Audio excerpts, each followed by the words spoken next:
Reduced to just standing around. How absurd.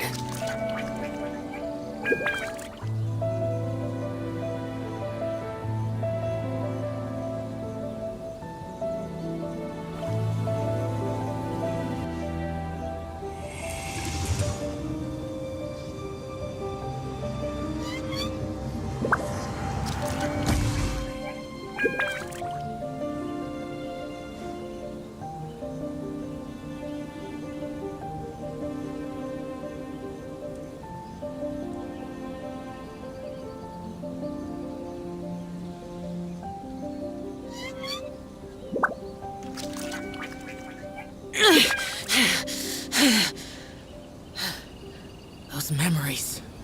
So dark.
Reduced to just standing around. How absurd.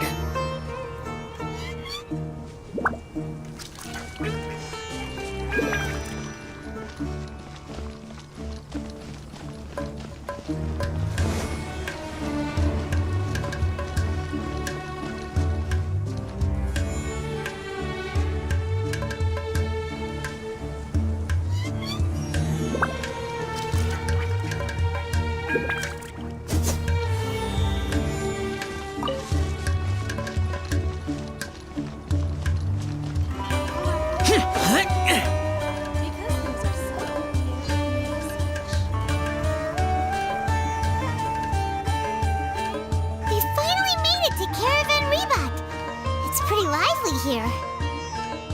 So, just past this wall is the desert, huh? Oh, wow. Paimon remembers hearing people call this the Wall of Samiel.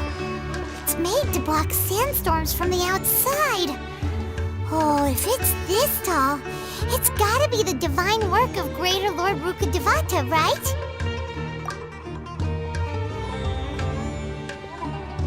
Enough gawking. Come on, follow me. Huh? Over here.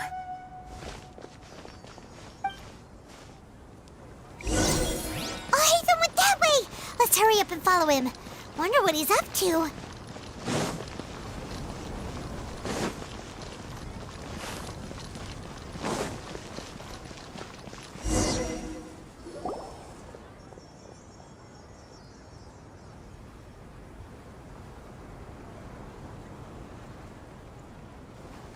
What the... Where did he go? How did we lose him? They were just here a second ago. More Eremite mercenaries? Who are they working for this time? Anyway, Traveler, it seems like we were being followed again. You were too careless. You should have noticed those hopeless amateurs trailing you a long time ago. There's no need to thank me. I've never cared to keep track of personal favors. All I did was correct a mistake I happened to come across. It's a habit I developed at the Academia. You really gave Paimon a scare, Alhaitham.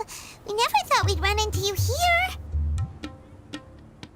Last time we met at Port Ormos, didn't you say you were going back to the Academia? Wait, don't tell Paimon that you're here to take us back on their orders. Oh, so you've already landed yourselves on the Academia's hit list. I can't say that I didn't expect it. However, had I wished to turn you over to the Academia, don't you think you'd already be the Eremites' honored guests by now? Oh, right. You do have a point. I have no interest in running errands for that project.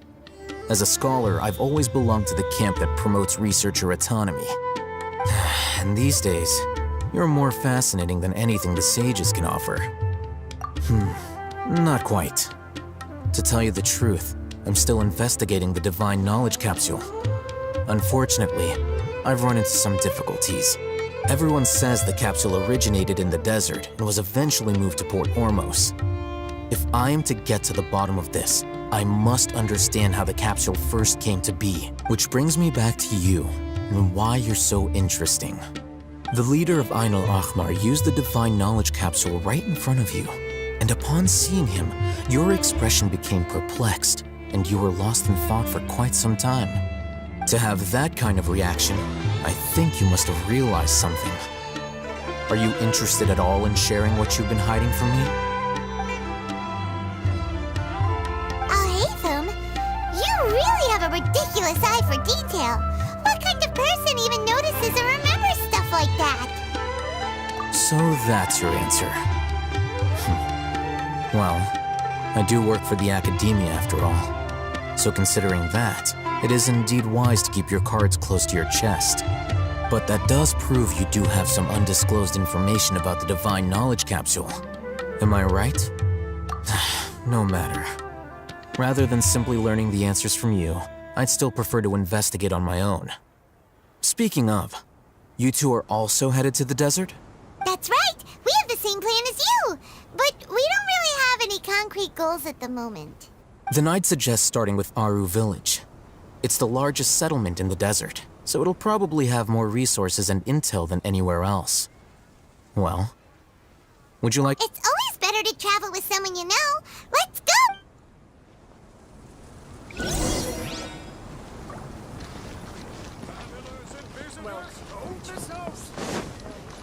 Come on. It's a rare opportunity.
If it's useful, I'll take it.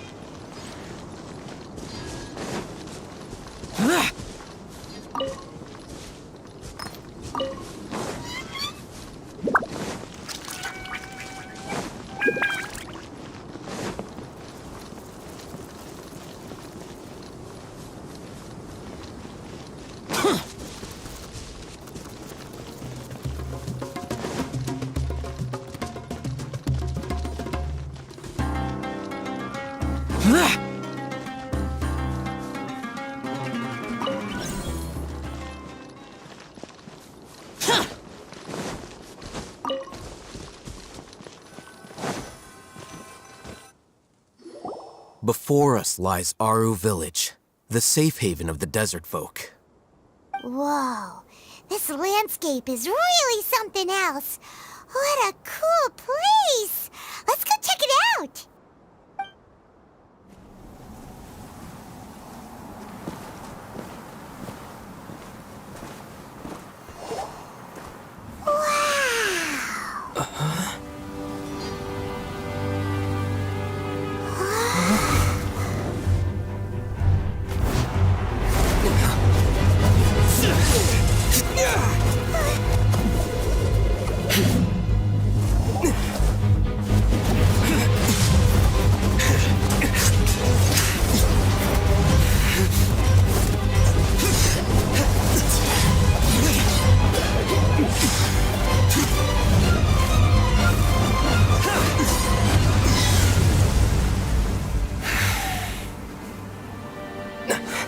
Sino.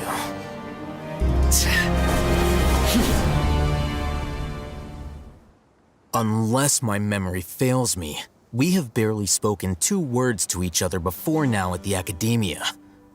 Would you care to enlighten me as to when and how I invited the General Mahamatra's wrath? Al-Haytham, do not think you can escape my judgment just because you managed to escape my attack. Judgment? So that's how you'd characterize your actions here, is it? Or would elimination perhaps be a more accurate description? Had I used my full strength, not even this traveler would have been able to stop me.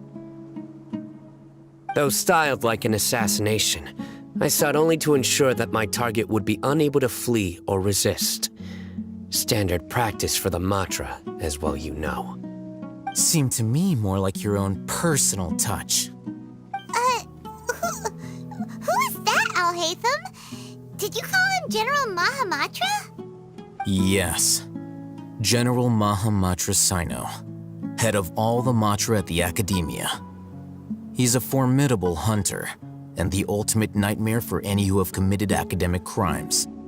You seem to have placed a lot of trust in Al-Haytham, to the point of blocking an attack for him. If I were you, I'd never choose to side with him. I wouldn't believe a single word that comes out of his mouth. I have been pursuing this scribe for a long time. I urge you, stand back and do not seek to defend him any longer. Otherwise, there will be consequences. Has Al-Haytham done something wrong? Paimon doesn't think he's as bad as you've made him out to be. I won't waste my breath explaining things.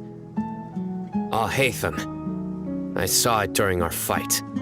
Take it out. The divine knowledge capsule you're hiding on your person. Unless you want me to retrieve it for myself. Very perceptive of you. Nothing escapes a Matra's senses. Wait, the divine knowledge capsule? Didn't it fall into the Matra's hands in Port Ormos? No wonder you speak with such confidence, Sino. But I must admit, I'm very curious. What does this capsule mean to you? And why, as General Mahamatra of the Academia, are you all alone in the desert? As far as I'm aware, the other Matra have been speculating about your disappearance.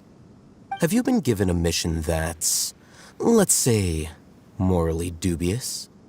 If I was the real target of your mission, what was stopping you from simply using your authority and resources to judge me within the walls of the Academia?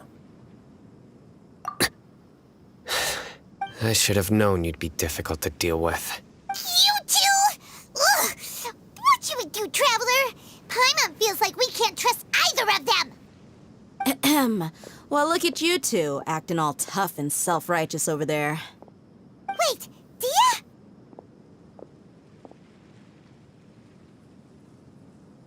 Great! Finally someone that we can trust! You gotta help us out here, otherwise these two are gonna start fighting again! Yeah, sure looks that way. 2 giants from the Academia duking it out once and for all. Not something you get to see every day, that's for sure. Listen, I know you academic types love to fill up your big brains with self-righteous morality and lord your empty rules and virtues over each other. But how dare you bring your petty disputes into the safe haven of Aru Village?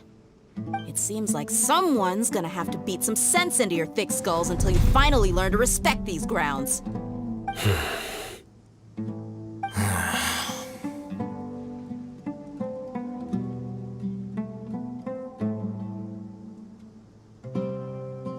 Hey, did either of you hear a word I just said?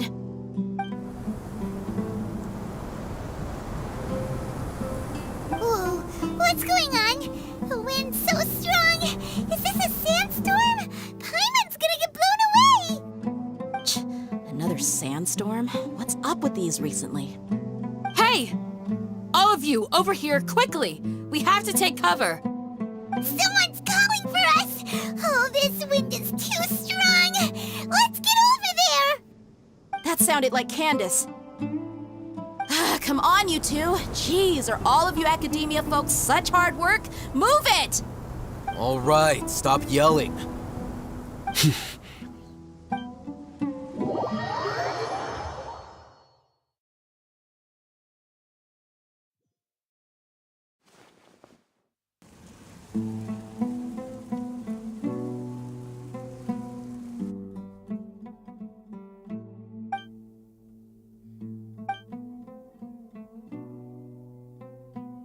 Well, this is pretty awkward.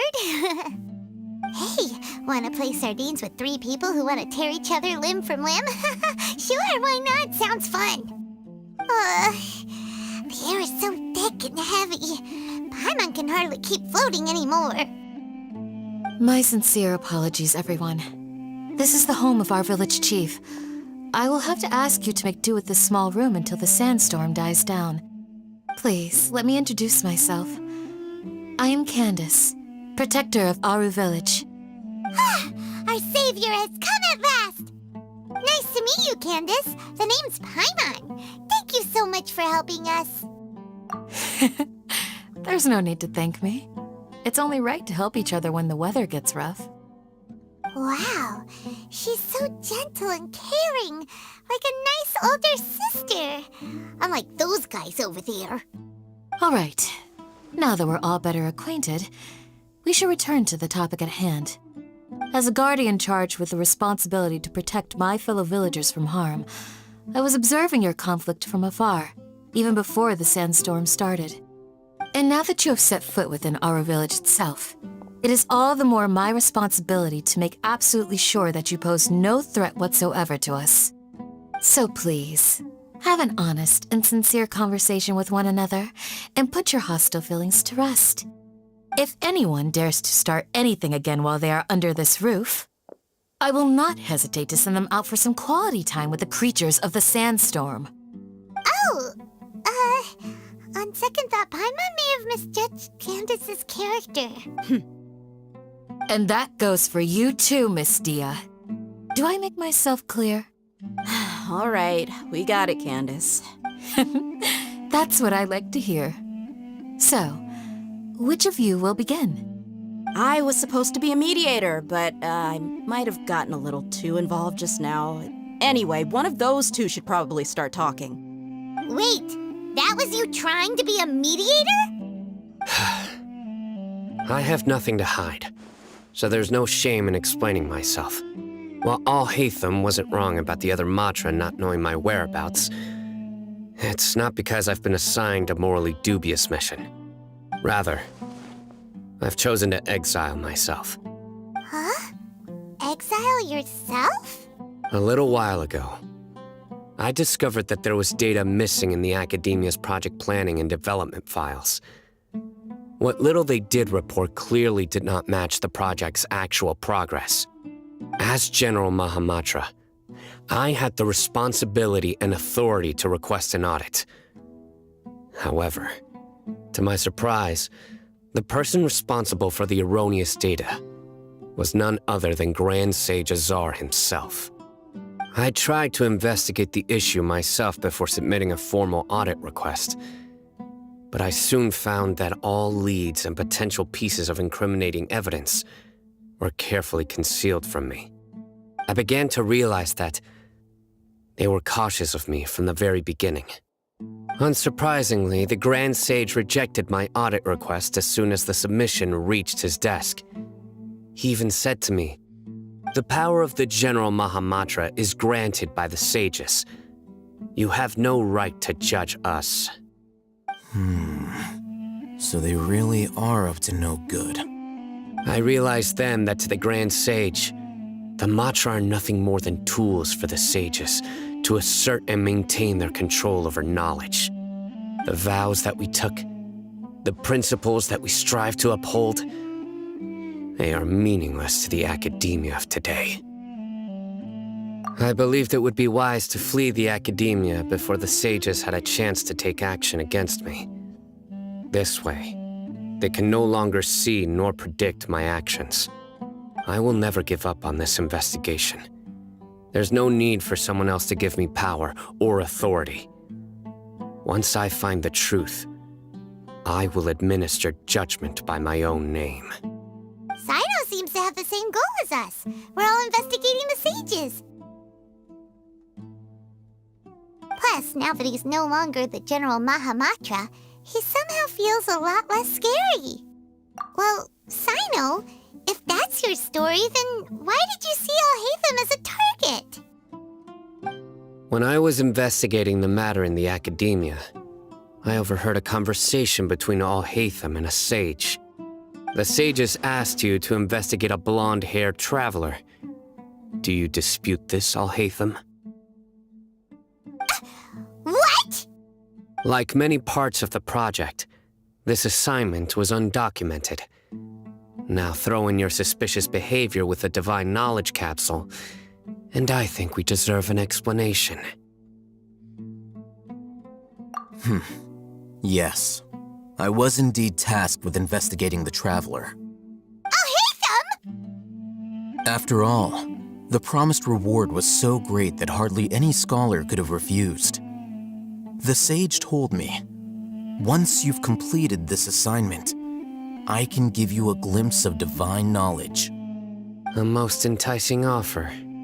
Unfortunately, those academics don't know me at all. Their words contained one key piece of information, namely that divine knowledge indeed exists. That gave me all I needed to know. From my perspective, the sages are far from trustworthy. Think about it. Isn't it a little strange they're so willing to share divine knowledge with anyone, even as a reward? So, I began my own investigation following the lead of the Divine Knowledge Capsule. In the end, I realized my wisdom in committing to this rather than collaborating with the sages. Had I been less guarded, I probably would have ended up like that Ain al-Ahmar mercenary, incapable of remaining sane for long enough to hold a conversation. You mean that the sages originally planned to dispose of you, using one of those capsules that drive people insane? I'd already given up on the assignment by then. I only told the academia I was waiting in Port Ormos for you to appear so they wouldn't suspect anything. So it came as quite a surprise when I encountered my erstwhile target while investigating the Divine Knowledge Capsule. Criminals do love to talk about coincidences. Even though I ran into the Traveler by chance, I had no intention of providing assistance to the academia. Also, you should remember, you were the ones who decided to follow me and strike up a conversation after I left that tavern. That's true. Alhaitham helped us out at Caravan Rebat as well. Maybe he's telling the truth. I'm willing to apologize if that's worth anything to you. I took the Divine Knowledge Capsule behind your back because I judged its existence to be a significant risk. I felt that it would be best for no one to interact with it before it had been properly studied. After all, curiosity often proves to be the most dangerous thing in this land. You should be well aware, Scribe Alhaitham, that curiosity can also lead you to danger and suspicion. Answer me this. Did the sages share any information about their project with you? Have I not made myself clear? You and I are both distrusted by the academia. Do you really think they would tell me anything? Fine. Although you haven't completely proven your innocence, I won't regard you as an enemy, for now. As you wish. Good. I'm glad to see you two clearing up your misunderstandings. And now you, Dia. I believe it's your turn. Oh, sorry. Whatever the boys were talking about must have been so boring that I spaced out. Ahem. My situation is pretty straightforward. My employer, Dunyarzad of the Homayani family, is friends with the Traveler and is currently recovering from her illness at home. I had nothing going on, so I decided to return to Aru village for a visit. I was actually looking forward to a pretty exciting time getting back together with everyone here. But then I saw these two random guys in the middle of a pointless argument. It ticked me off, and things went downhill from there. Is that all? Well, I will admit that definitely sounds like your style. In that case, welcome back, Dia. That's more like it. I missed you all so much, Candace.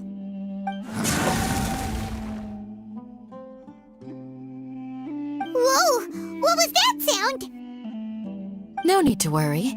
Now that you're no longer at each other's throats, please make yourselves at home. I'll take a quick trip outside to clear out some of those creatures in the sandstorm. Creatures? In the sandstorm? Are you sure you don't want some backup? Fighting in a sandstorm is not for the faint-hearted. Anyone without extensive training in these conditions is at a disadvantage. You needn't worry. Yeah, just leave him to Candace. Don't worry, she's as tough as they come.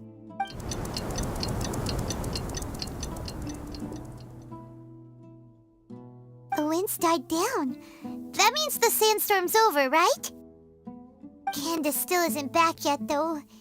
Is she alright? Maybe we should go out and check on her.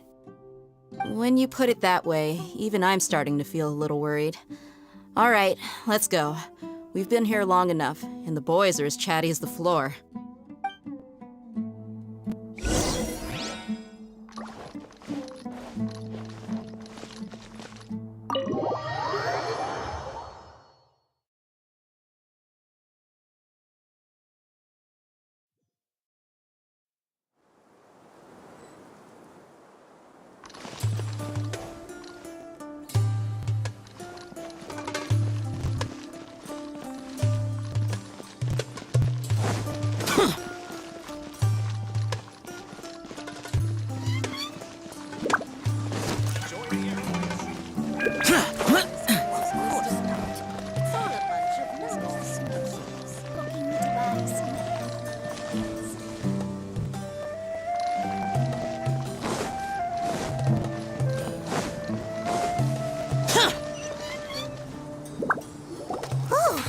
Candace, you're still fighting? You've been out here dealing with these creatures the entire time? Yes. They just keep coming in waves. I've lost count of how many I've defeated. Before I realized it, even the sandstorm had stopped. Ah! Here comes another wave! Leave this round to us. I got interrupted earlier, but now I have something to take my anger out on. It's been quite a while since I've seen the Flame Mane in action. I'll leave these to you then. I'll be sure to put on a good show. Let's go!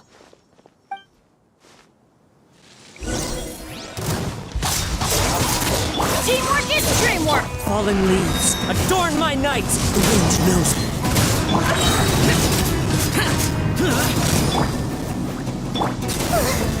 Here comes another wave! When are they ever gonna let up?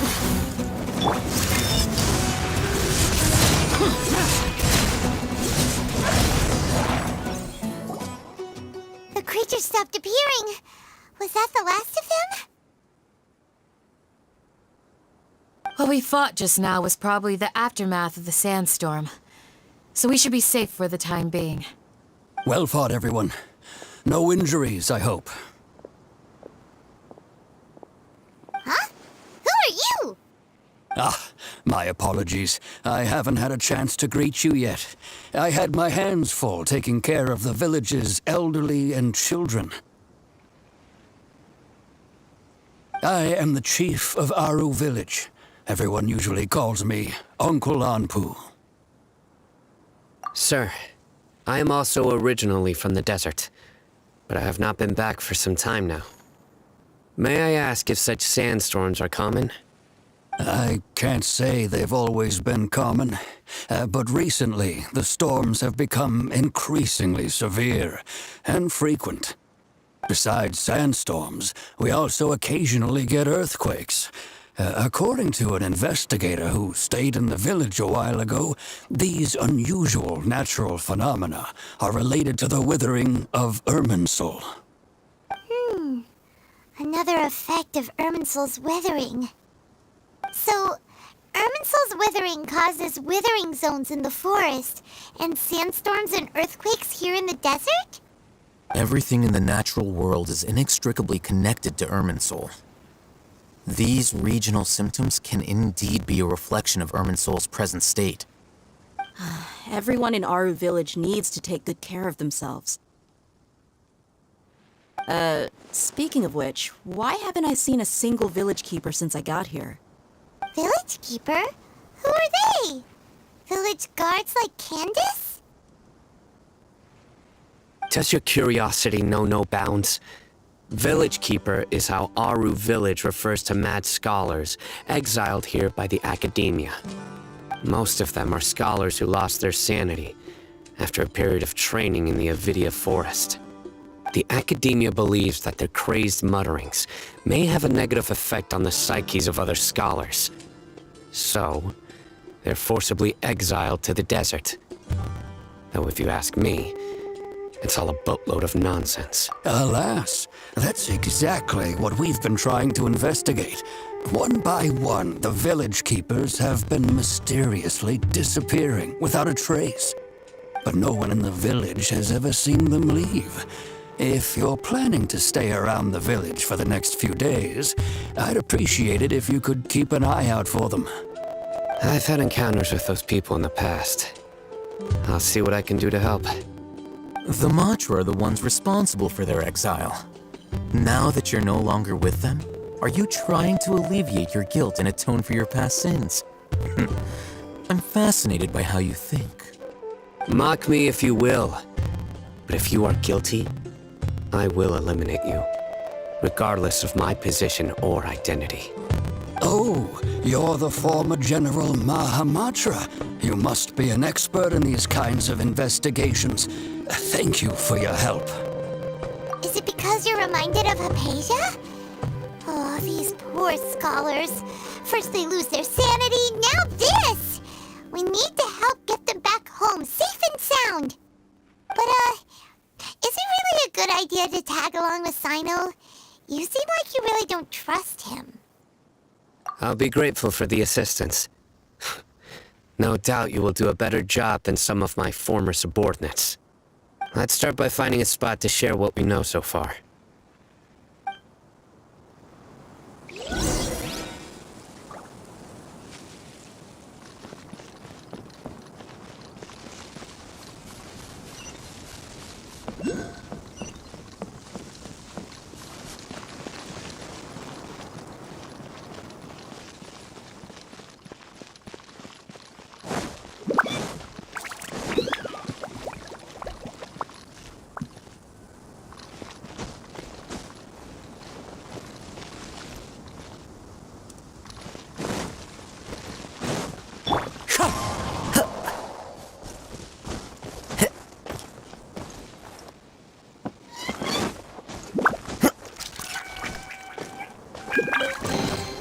Brings a smile to my face. Don't get hurt.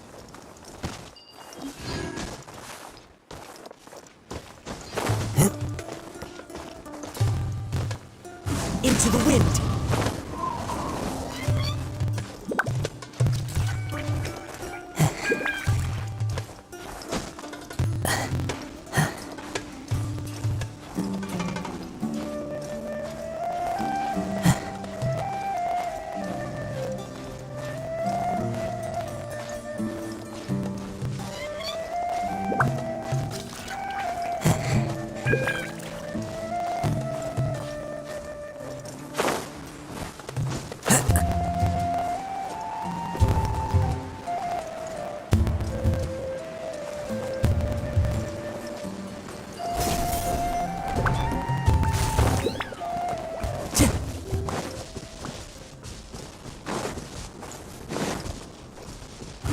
wind knows me.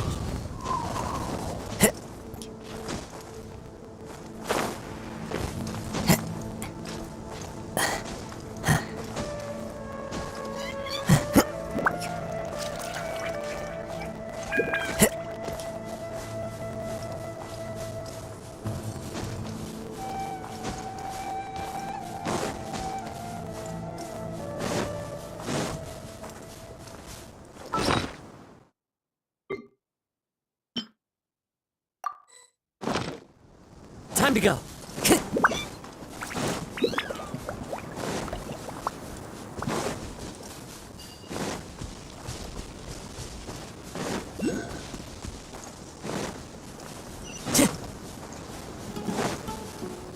Time to go.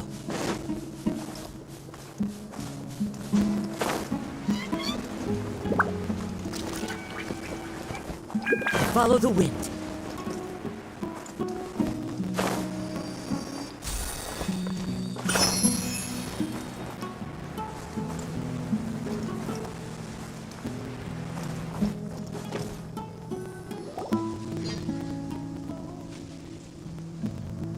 Although I've sent myself into exile, I'm still doing essentially the same things as before. Do you still have any questions for me before we start our investigation? One of my former subordinates told me that this title has its origins in a strange incident. The Academia has long exiled mad scholars to Aru Village. A mysterious phenomenon exists here. When mad scholars first arrive, they are as incoherent and deranged as before. But after spending some time here, they invariably begin to calm down. Initially, the people of Aru Village greatly resented having to take in the mad scholars.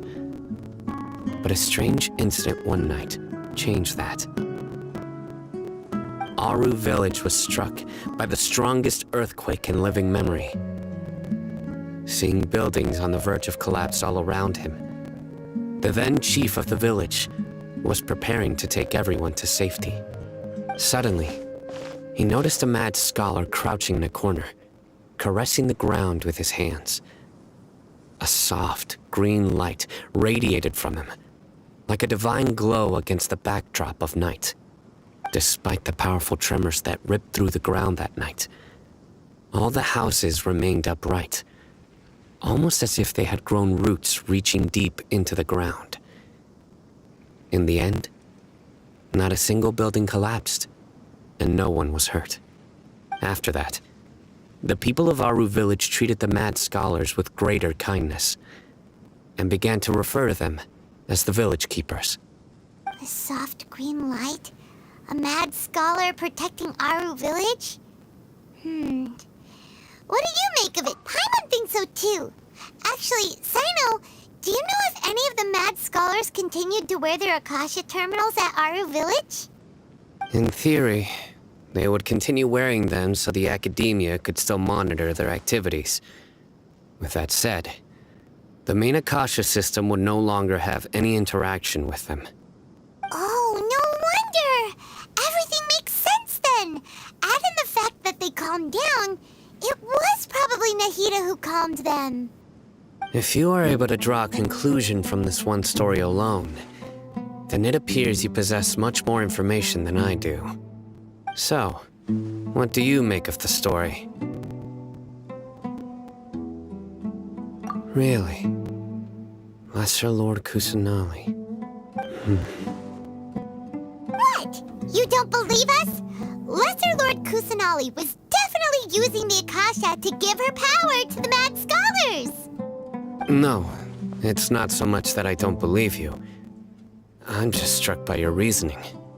Lesser Lord Kusanali, the current Dendro Archon, is she really active in Sumeru? The Academia has always placed far greater importance on the late Greater Lord Rukkhadevata.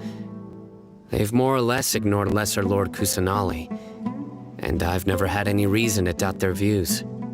In addition, I've never heard any stories about Lesser Lord Kusanali and her deeds. To me, She might as well have been a god that never existed. No way! Nahida definitely exists! She's a... How should Paimon put it? She's a good Archon who's kind and wise. Even if she says weird stuff sometimes. I've spent many years interrogating criminals, so I can easily tell when someone is lying. Good! Then you should know that we're telling the truth. That look in your eyes. I've never seen that from a liar. You two really must have met Lesser Lord Kusanali. How can this be? To think, our Archon has been amongst us this entire time. Alright, now it's our turn to put our skills to good use for this investigation. But easier said than done, especially since we don't have any leads. Maybe we can start by knocking on some doors. Excuse me, are you here to help me find my grandpa? Huh? Who are you? By the sounds of it, a resident of this village. My name is Isak. You'll help me find my grandpa, right? Is your grandpa a mad scholar? Hey, don't say that. Grandpa is just Grandpa. Why do you have to call him that? It's not like he's a bad person or anything. The person you're referring to is not a local, yet you are. Why do you call him Grandpa? Grandpa is just Grandpa. He's my family. I heard everything you said to the village chief. Please, you gotta take me with you. I want to find my grandpa. I swear I'll help. I won't be a nuisance. Ah, so you're the one who was eavesdropping on us around the village chief's house. I was planning to go out and take care of whoever it was, but I had a vague feeling that they didn't harbor any ill intent. Whoa. Hatham wasn't kidding about Matra having sharp senses. Sino, he's just a kid. All he wants is to find his grandpa. Let's find a way to help him. Sorry. I was only listening in because I wanted to know where Grandpa went. Honest. If you don't believe me, you can ask Miss Candace. All right. But first, let's confirm the facts with Candace.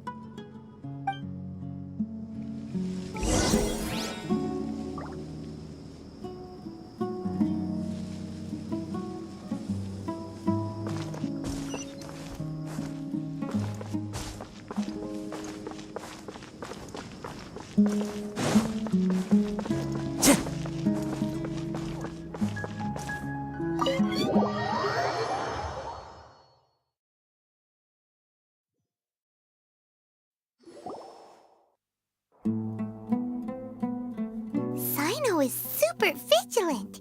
Is this what all the Matra are like? Ah, you're back already. We just wanted to confirm something with you. Do you know a boy by the name of Isak? I had a feeling he'd go looking for you. Huh? You knew this would happen? Yes. Although he tried his best to stay hidden, I still noticed him eavesdropping outside the window. He really wants to get his grandfather back. Isak's parents were both Aramite mercenaries who rarely returned to the village after finding employment in the city. He was raised by his grandfather. Unfortunately, it was only a few years before his grandpa passed away. Isak was still very young at the time, so various families in the village took turns caring for him so he could survive.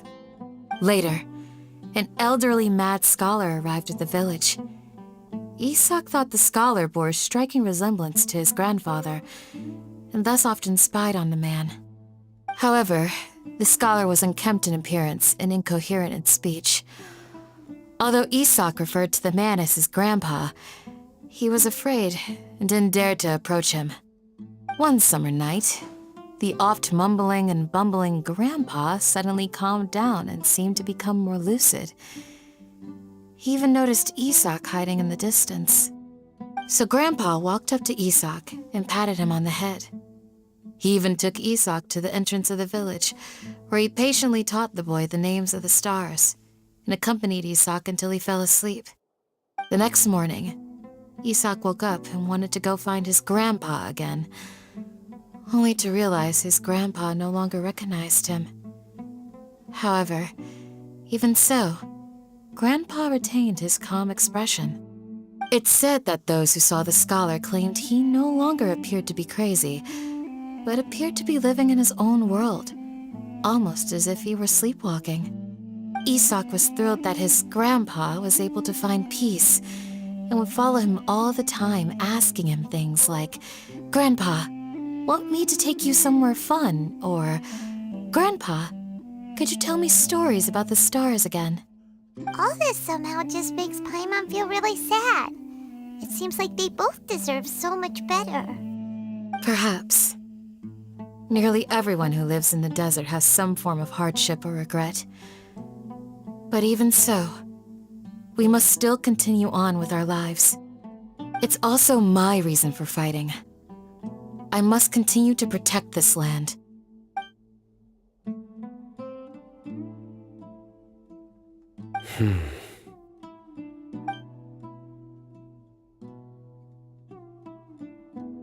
Maybe the people have always had a considerate god watching over them. Huh? What did you say, Sino? No, nothing. As long as Isak keeps his word and doesn't get in our way, we can take him along. Perhaps you are more compassionate than I gave you credit for. Please accept my thanks on Isak's behalf, Sino.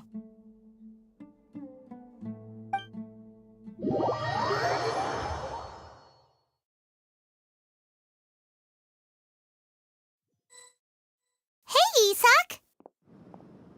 Oh, it's you guys! We've cleared everything up.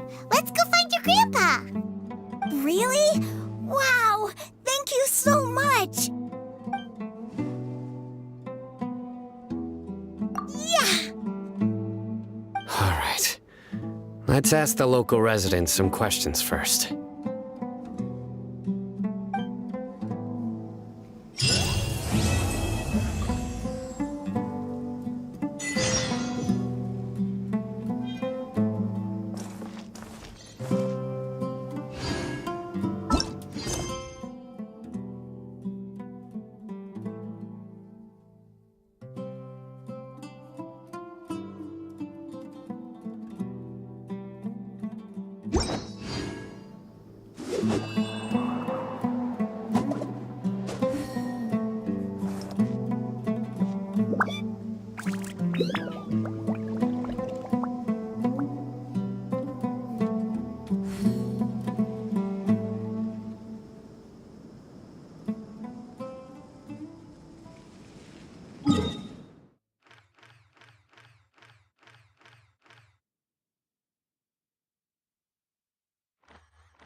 Follow the wind.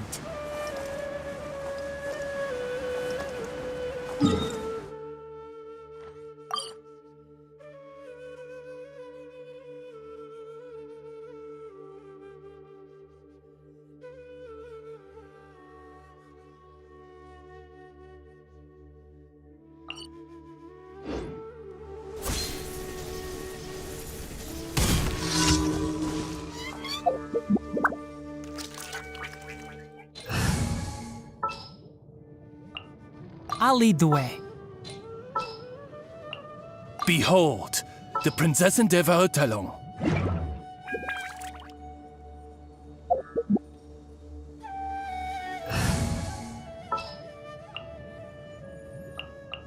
Take heart. Woman's farce! Rust and Reeve it! Keep up! One with nature! Shut!